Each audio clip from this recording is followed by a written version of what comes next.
Assalamualaikum warahmatullahi wabarakatuh.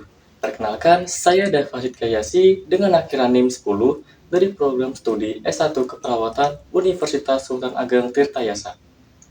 Di sini saya akan menjelaskan mengenai anatomi dan fisiologi kulit dan juga saya akan menjelaskan fase-fase dalam penyembuhan kulit. Kulit adalah sistem organ terluar yang melindungi tubuh dari berbagai faktor lingkungan seperti suhu, cahaya, infeksi, dan trauma. Kulit terdiri dari 3 lapisan, yaitu epidermis, dermis, serta lapisan bawah kulit yang disebut hipodermis. Epidermis adalah lapisan paling atas yang terdiri dari sel-sel mati yang mengandung keratin, protein yang memberikan kekuatan dan kekakuan pada kulit. Pada epidermis dibedakan atas 5 lapisan kulit, yaitu yang pertama lapisan tanduk atau stratum corneum, yang kedua lapisan bening atau stratum lucidium, yang ketiga lapisan berbutir atau stratum granulosum, yang keempat lapisan bertaju atau stratum spinosum, yang kelima lapisan benih atau stratum germinativum atau stratum basal. Jika terjadi luka pada lapisan epidermis, maka luka tersebut adalah luka yang paling ringan dan hanya mengenai lapisan kulit paling atas. Luka ini biasanya disebabkan oleh gesekan dengan permukaan yang kasar, serta luka lecet. Luka ini tidak menimbulkan pendarahan, hanya kemerahan dan hanya nyeri ringan. Luka ini dapat sembuh dengan sendirinya tanpa bekas. Lapisan selanjutnya adalah lapisan dermis.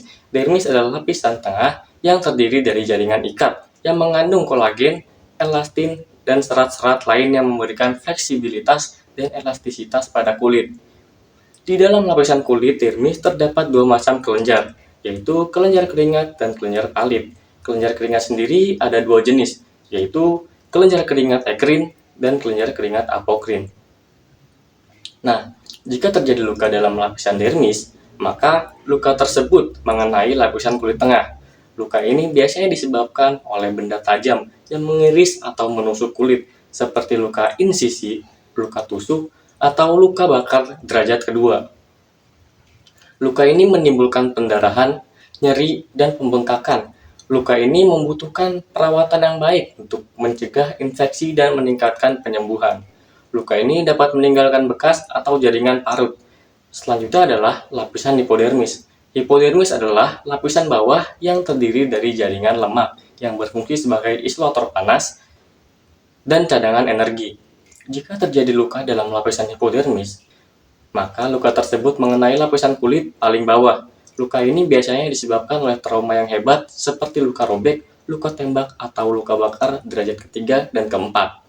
Luka ini menimbulkan kerusakan yang luas pada jaringan kulit, otot, tulang, dan pembuluh darah. Luka ini menimbulkan pendarahan yang banyak dan gangguan fungsi. Luka ini membutuhkan perawatan yang intensif dan seringkali memerlukan operasi atau skin grafting.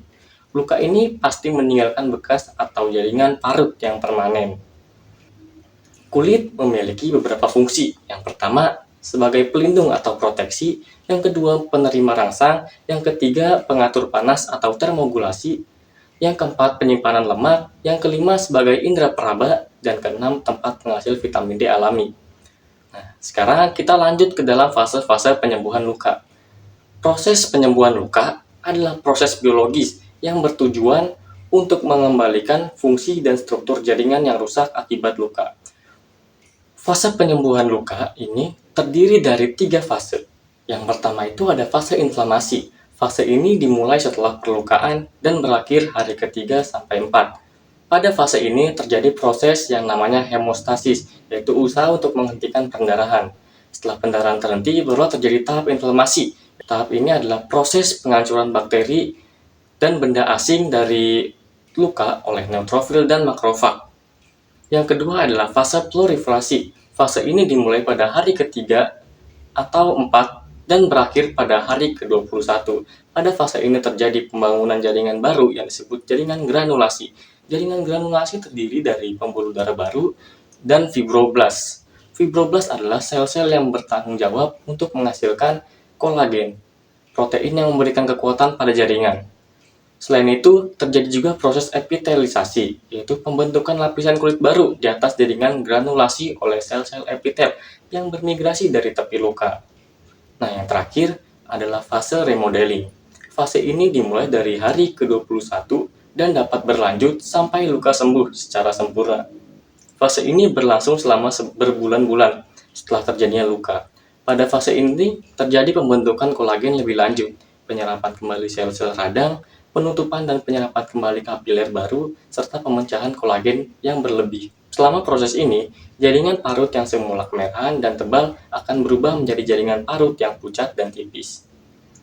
Pada fase ini juga terjadi pengerutan maksimal pada luka. Jaringan parut pada luka yang sembuh tidak akan mencapai kekuatan regang kulit normal, tetapi hanya mencapai 80% kekuatan regang kulit normal.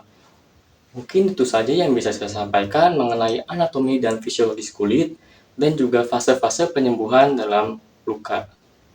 Sekian dari saya, kurang lebihnya mohon maaf. Assalamualaikum warahmatullahi wabarakatuh.